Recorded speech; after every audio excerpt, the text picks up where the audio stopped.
Tuhan memanggil kita untuk masuk ke dalam jajaran pelayanan dan kegiatan penginjilan.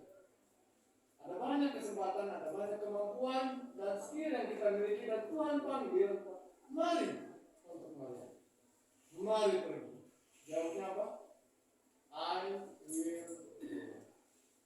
Ya, banyak tentu saja penerapan dari tema dari I will go yang dibuat oleh gereja kita. Dan salah satu aplikasinya adalah kita mulai menjangkau 50 kota ini. Gereja kita di UNI mencoba menerapkan I will go, salah satunya adalah menjangkau 50 kota. Siapakah yang mau pergi ke 50 kota ini? Jawabnya tentu saja I will go. Siapa yang bisa?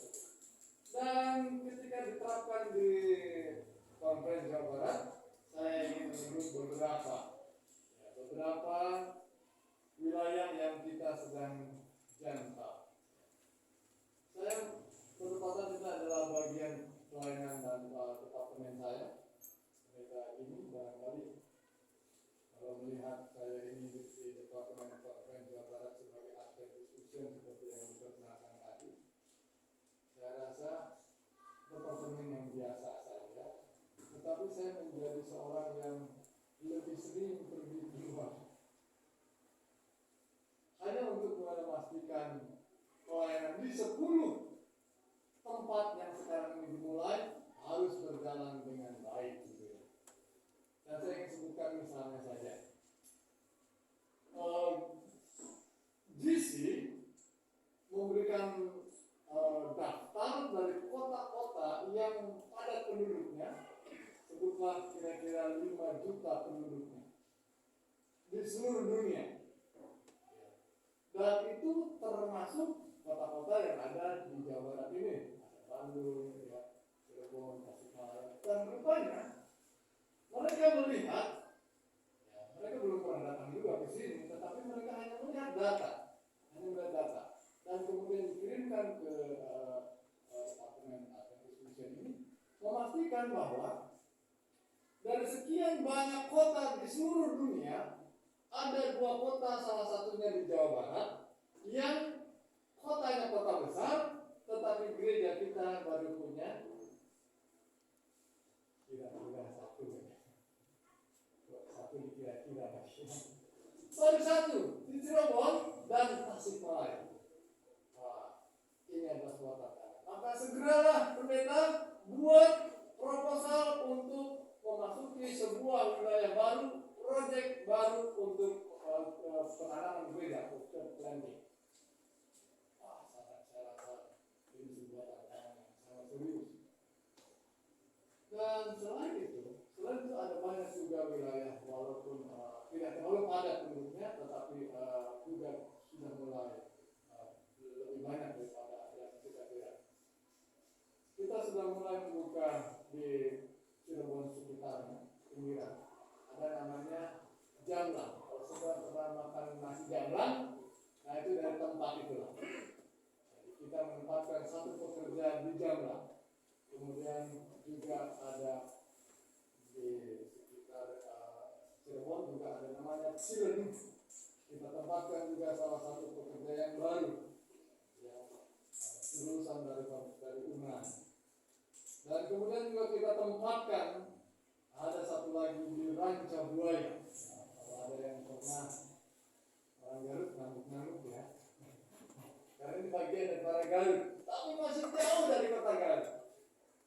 Kalau istri saya kalau diajak lagi ke sana cukup 1 kali dan sudahlah nggak bisa sana lagi. Karena setiap pernah sekali ke sana mabuknya mungkin berhari-hari ya, karena itu nanti hubungan yang berat. Tapi yang bersyukur ada pekerja yang mau ditempatkan di sana. Sebelumnya bahkan ada misioneri dari One Passion Missionary.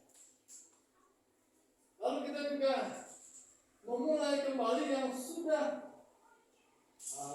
tumbuh menjadi jemaat, bahkan diorganisir, tetapi oleh karena tekanan massa hampir kita, saya katakan bukan hampir, seluruhnya hilang. Dan kita mulai kembali, itulah Ciamis. Kita tempatkan juga yang baru.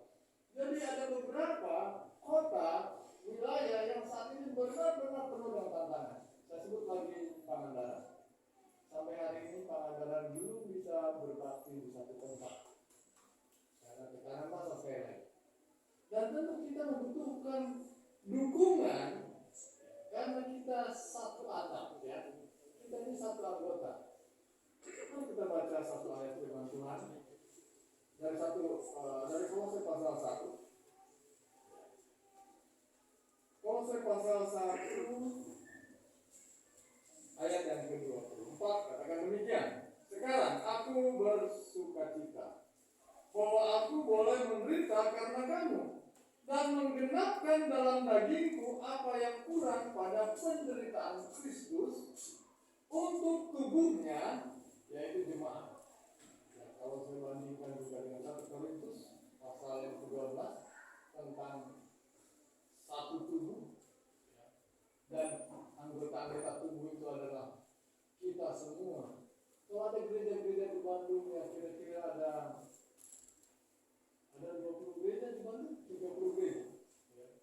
Selebihnya itu ya mungkin di luar kota. Karena kita baru punya 46 gereja, ya, seluruh Jawa Barat.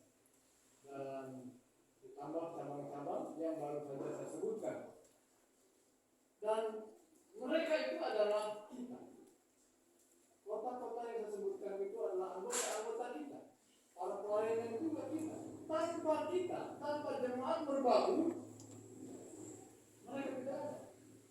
Sebab dari mana dukungannya? Melalui persekutuan dan persembahan yang Bapak Ibu sudah berikan dengan setia. Dan bahkan Uni Indonesia Papua Barat mencanangkan setiap Sabat yang ke-7 dapat gereja-gereja boleh mengumpulkan persembahan khusus untuk mendukung kota-kota yang sedang sekarang dijangkau oleh hamba-hamba Tuhan yang mau diutus. Bapak Ibu selalu dikasih Tuhan, beberapa minggu yang lalu kita mengadakan sebuah training di UNAI, IMF training. Pernah hadir ya? Ya. Adventist Muslim Relation. Saya sangat bersyukur sudah 2 kali diadakan IMF training ini di UNAI. Artinya kalau orang lain dari daerah atau provinsi yang lain harus datang jauh-jauh, tapi kita ada dekat di sini. Dan narasumbernya dari divisi, dari misi yang tentu saja kita sangat dicerahkan. Dan yang menarik buat saya bahwa mereka hadir ke Uni kita dan khususnya di Jawa Barat, karena tentu saja tantangan di Jawa Barat adalah wilayah mayoritas yang besar dan banyak. Jadi suatu sekali saya melihat ada sebuah tantangan yang sangat serius dan Jisi melihat bahwa di sini di Jawa Barat penting untuk diadakan kegiatan training serupa seperti itu. Dan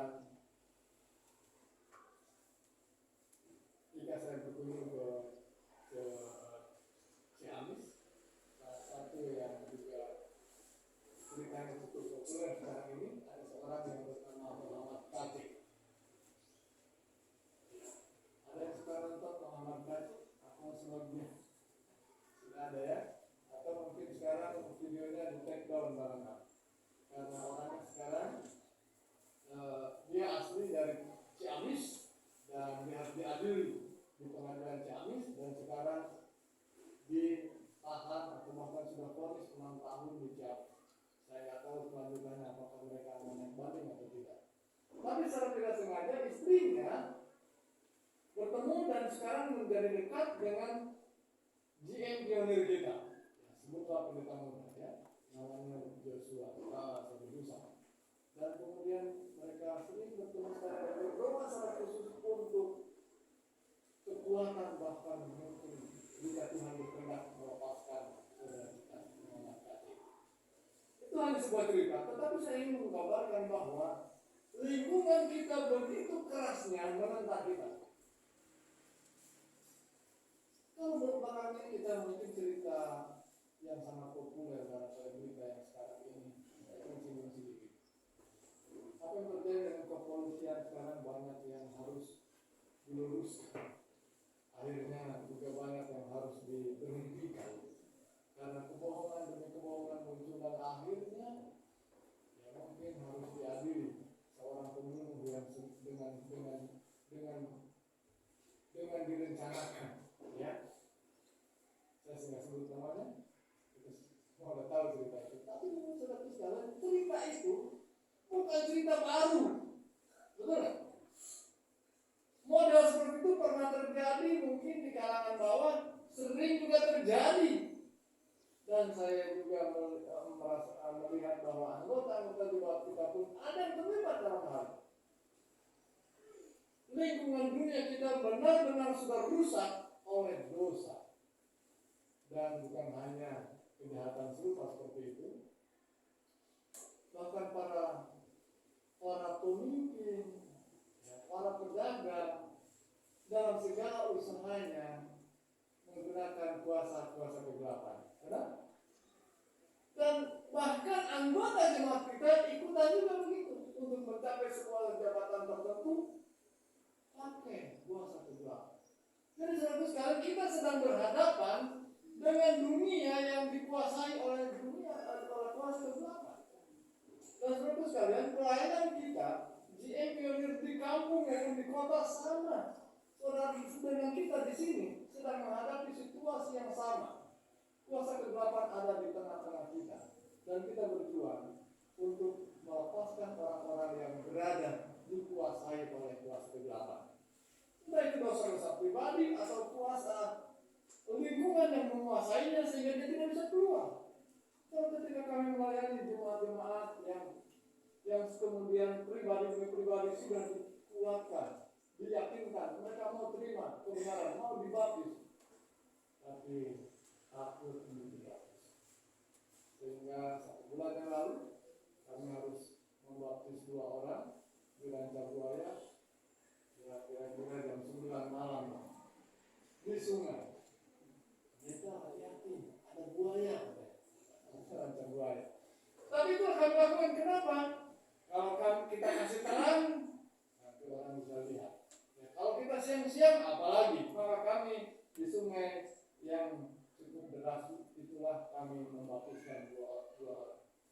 Karena ada banyak tekanan, membutuhkan dukungan doa dari Bapak Ibu sekalian. Siapa yang pergi ke sana? Jawabnya, I will go. Mungkin saudara tidak pergi ke sana, tapi doa saudara pergi ke sana, persembahan saudara pergi ke sana. Dan saudara tahu bahwa dunia kita ini, sekalipun ada banyak pemerintahan, ada banyak kerajaan, ada banyak kelompok, dan kemudian mereka berseteru, mungkin sekarang yang terjadi misalnya Ukraina dengan Rusia, tetapi bagi orang-orang Aten tahu persis bahwa yang berperang hanya 2, betul? Kuasa Tuhan dan kuasa setan, kuasa Kristus dan kuasa dunia kegelapan. Dan saya ingin membagikan satu ayat, satu cerita barangkali ya, dalam Kisah Para Rasul pasal yang pertama. Apa sebetulnya yang sedang diperhatikan oleh banyak orang? Kisah Para Rasul pasal 1 adalah cerita di mana murid-murid baru saja menyadari bahwa Yesus yang telah mati itu, yang kemudian ketika Yesus mati mereka kocar-kacir, mereka lari tunggang-langgang, mereka takut juga dianiaya seperti Yesus karena mereka diketahui sebagai para pengikutnya. Dan ketika mereka menyadari bahwa guru mereka yang mereka anggap dan imani sebagai Tuhan mereka ternyata mati. Mereka berharap bahwa guru mereka itu menjadi pemimpin yang akan melepaskan mereka dari kekuatan roh. Ternyata mati. Ya, larilah mereka. Tapi kemudian mereka nyadari, oh, dia punya kuasa, bangkit. Nah, berarti benar. Kita hidup dia. Mari kita lihat ayat yang ke-6.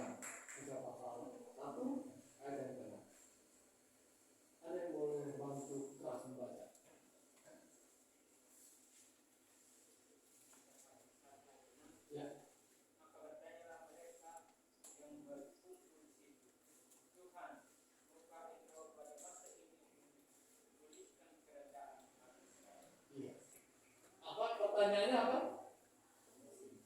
Tuhan, maukah Engkau memulihkan kerajaan Israel ini? Apa yang ada di pikiran mereka?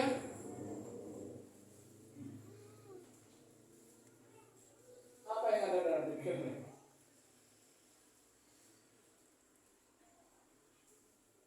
Kerajaan Israel.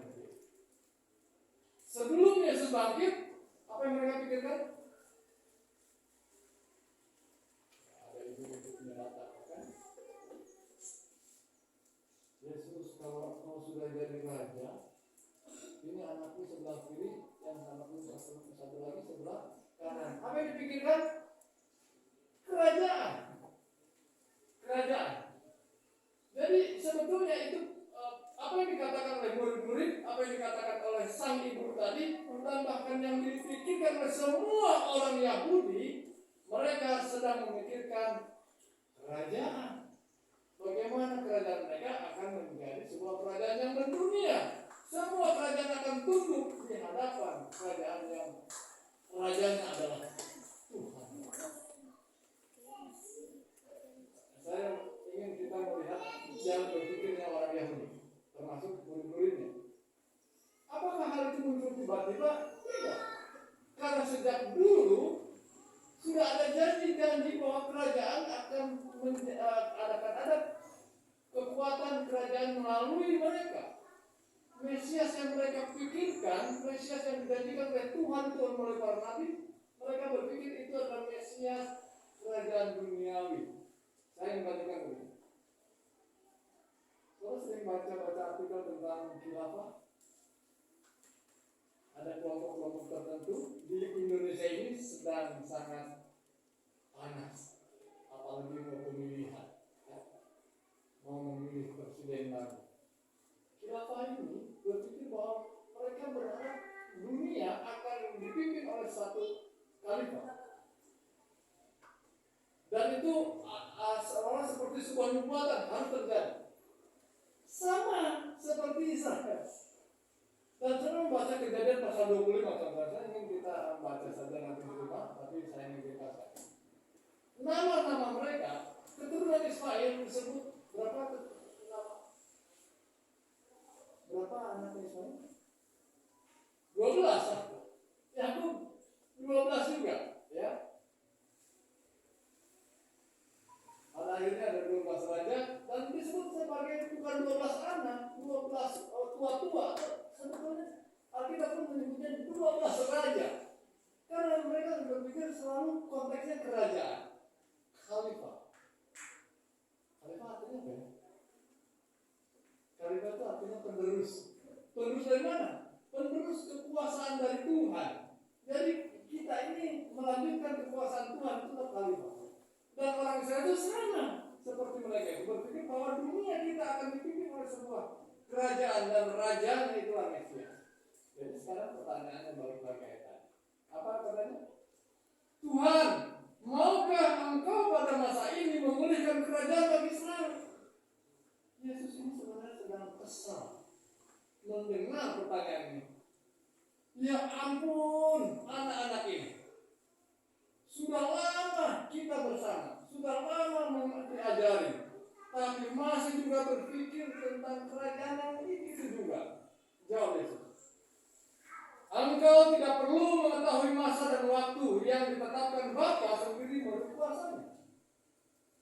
Ayat 8. Tetapi, ini populer ya. Apa katanya?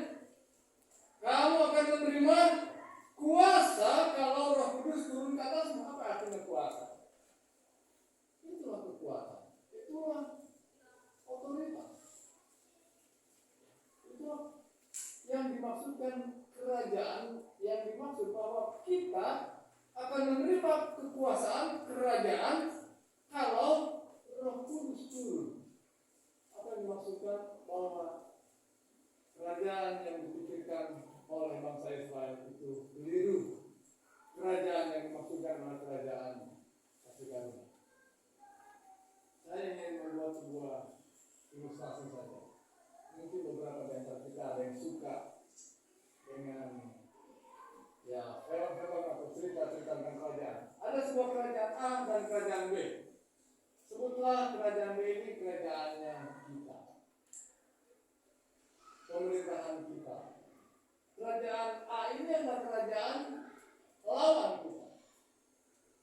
Dan bertepatan ada warga kita yang ditawan di sana. Apa yang dilakukan ini? Berusaha memerangi, bukan memerangi orang tadi kan? Memerangi ke kerajaan ini supaya yang ditawan itu dibawa kembali ke kerajaan kita. Itulah kegiatan pelayanan penginjilan itu. Peperangan kita bukan peperangan melawan orang-orang yang kita hadapi. Mungkin kalau kita berdebat antara denominasi Advent dengan denominasi Kristen yang lain, orang atau denominasi Kristen ini dengan umat Muslim berdebat sampai habis-habisan. Atau siapa yang mau? Ya, sampai berdarah-darah. Tapi saudara sekalian, peperangan itu bukan perdebatan dengan orang itu, tapi bagaimana kuasa kegelapan disingkirkan dari orang itu. Dan itu hanya dimungkinkan melalui doa, melalui kuasa Roh Kudus yang terus kita minta dan kita doakan. Sekalipun kita menghadapi aniaya, sekalipun kita menghadapi banyak tekanan, dan bahkan membuat kita takut untuk melakukan pekerjaan Tuhan ini. Takut. Ngomongnya kencang, I will go. Tapi kalau mendapat aniaya, apa itu? Waktu kesana jauh, kesana apalagi mabuk, ya. Waduh, susah. Kita perlu mengatakan, ya, saya pergi, tapi juga memang saya mau pergi dengan segala resikonya, bahkan dengan tekanan dari masa. Saya suka dengan kisah para rasul ini karena dalam banyak cerita inspirasi yang menguatkan kita. Mari kita lihat pasal 4. Pasal 4 ada cerita atau beberapa ayat yang menarik buat saya pada bagian terakhir dari pasal 4.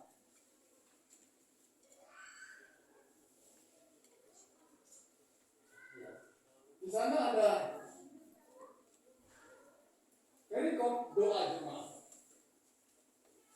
Sebelum perikop itu, ceritanya Yohanes dan Petrus ditangkap dan kemudian dihadapkan kepada pengadilan. Apa penyebabnya? Penyebabnya mereka menyembuhkan orang. Ya. Kalau orang disembuhkan, senang tidak? Senang orang sembuh. Berbondong-bondong orang datang. Saya cerita dulu. Kira-kira saya lupa tahunnya, tapi waktu itu saya masih bertugas di rumah sakit. Seperti tadi ada barangkali di rumah sakit sebagai chaplain.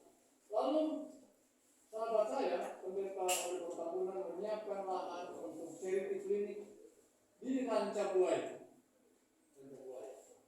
Kira-kira 10 dokter lah kami berombongan mengadakan perjalanan dari Bandung sampai ke Rancabuaya. Tiba di Rancabuaya, hari yang ditentukan akan mengadakan charity clinic.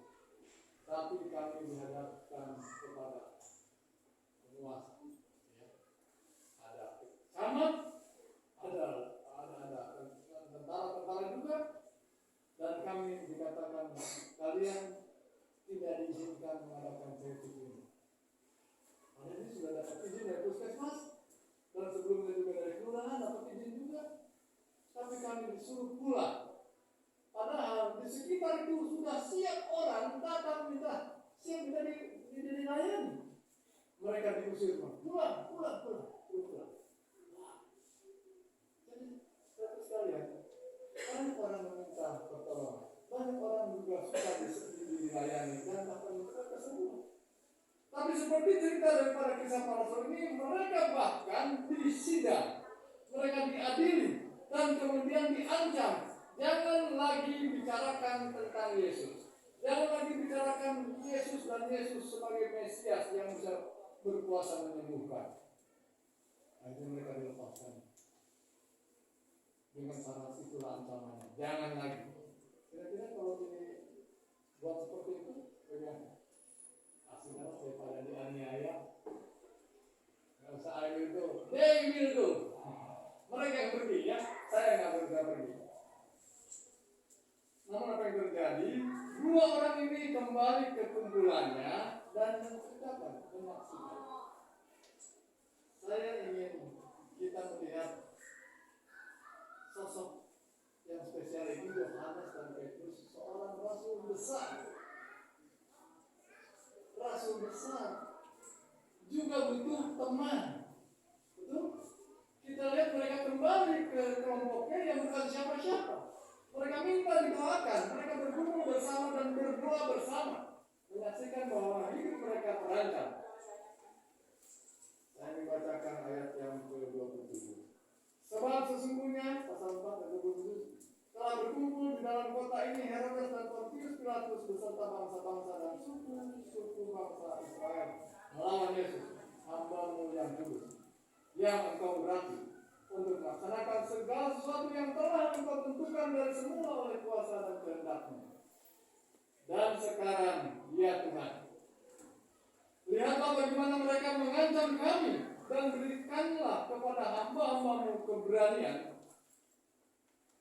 Apa permintaan dalam doanya? Satu permintaan dalam doa mereka, apa itu? Minta keberanian untuk memberitakan firman Tuhan. Ulurkanlah tangan-Mu untuk menyembuhkan orang dan adakanlah tanda-tanda dan mujizat-mujizat oleh nama Yesus, hamba yang kudus. Dan ketika mereka sedang berdoa, goyanglah tempat mereka berkumpul itu dan mereka semua penuh dengan Roh Kudus. Kita membutuhkan doa yang sungguh-sungguh dalam pergumulan yang serius, dalam tekanan yang begitu berat. Datanglah bersama meminta keberanian, meminta urapan Roh Kudus, dan dengan doa seperti itu Roh Kudus turun dan sudah kerajaan yang dimaksud. Dan apa yang terjadi kalau Roh Kudus turun? Lalu mereka memberitakan firman Allah dengan berani. Amin. Kurang semangat amin. Ya. Saya dengar Pak Bukan ini lagi menyinggil punya kelompok di dalam sekali. Dan bersama saya juga sering terlibat dalam peminggilan radio. Ada satu kalimat statement yang sering saya ingat ya. Kita kalau menginjil lewat radio ini yang ada bersama tembok. Karena yang dihadapi nggak ada ya.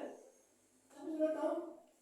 Walaupun kegiatan online ini ya, berhadapan dengan tidak jelas dengan siapa, tapi saatnya akan tiba. Para pendengar itu mengingat apa yang kita kabarkan.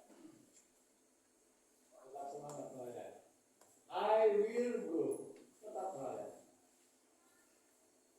Dan saya ingin tutup dengan sebuah cerita sederhana pada waktu saya kecil. Permainan di kampung itu adu jangkrik ya, adu jangkrik. Kalau jangkriknya nggak mau beradu, diapain? Maksudnya suka main juga Pak ya? Diapain Pak? Digere-gere kalau gere jangkriknya supaya dia marah. Yang satu udah marah, yang satu lagi dibuat marah. Kalau dua udah marah, jangkrik itu beradu. Siapa yang senang Pak? Jangkrik atau saya? Yang adunya kan? Yang adunya. Yang jangkriknya saya ingin melambangkan itulah saudara dan saya. Itulah saudara dan yang diinjil. Itulah saudara yang dilayani. Mereka bukan lawan kita sesungguhnya, tapi setan senang kalau kita beradu. Wah, terkenal ini. Setan senang kalau kita sampai beradu. Karena lawan kita bukan mereka, lawan kita menurut Efesus. Ya, surat Efesus mengatakan bahwa lawan kita adalah penguasa-penguasa di udara, roh jahat di udara. Itulah yang kita harus singkirkan oleh kuasa Tuhan kita Yesus Kristus. Bapak Ibu Saudara sekalian, dari bahwa kita melihat musuh yang sebenarnya, melihat sahabat yang membutuhkan pertolongan kita agar mereka dapat dipindahkan dari kerajaan sebelah pada kerajaan kasih karunia. Doa dan harapan kami Tuhan Yesus berkati.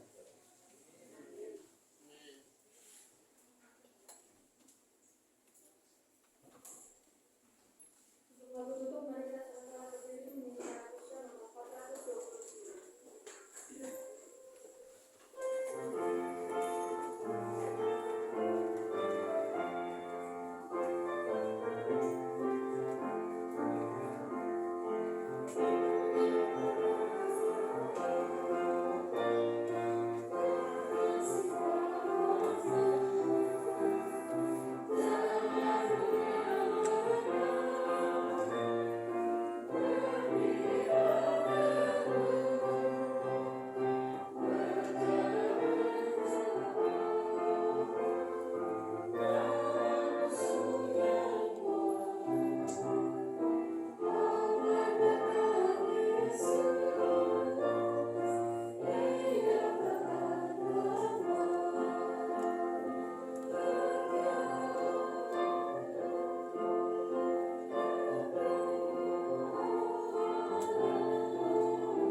Bapa yang bertata dalam kerajaan surga yang mulia, pujilah Engkau ya Tuhan untuk hadirat Tuhan yang bersama dengan kami, meneguhkan dan menguatkan kami dalam seluruh rangkaian acara kami, ibadah kami, setiap doa, bagi pujian dan sikap kami. Kiranya buah hormat dan keagungan bagi Engkau ya Allah. Ini kami berfirman, kiranya meresapkan hati dan perut kami dan memampukan kami merespon secara positif atas panggilan Tuhan. I will go. Kami itu boleh menunjukkan kedekatan kami untuk melayani dan membawa jiwa-jiwa untuk datang ke hadapan Tuhan dan memampukan setiap jiwa berani mengambil keputusan. Terima kasih Bapa. Hanya Roh Kudus yang Engkau janjikan biar menjadi bahagian kami dan itulah doa dan pengharapan kami. Mohon berkat untuk seluruh hamba-hamba Tuhan yang telah melayani dan selalu terlibat dalam pelayanan, khususnya di jemaat di baru ini. Jika juga hamba Tuhan pendeta juga bersama kita, mereka telah hadir menjadi pelayan Tuhan di sini. mampukan keluarga ini Tuhan menjadi pendorong, membawa semangat, mempersatukan, mengilhami untuk mana seluruh anggota jemaat dan bahkan tamu-tamu yang telah hadir setiap sahabatnya untuk dipersiapkan bagi pertemuan yang indah dengan Tuhan di atas ketika Tuhan datang kedua kali. Doa dan harapan kami Bapa, kami berdoa, kami mohon berkat hanya dalam Yesus Kristus yang berkuasa, Juru Selamat yang percaya. Amin.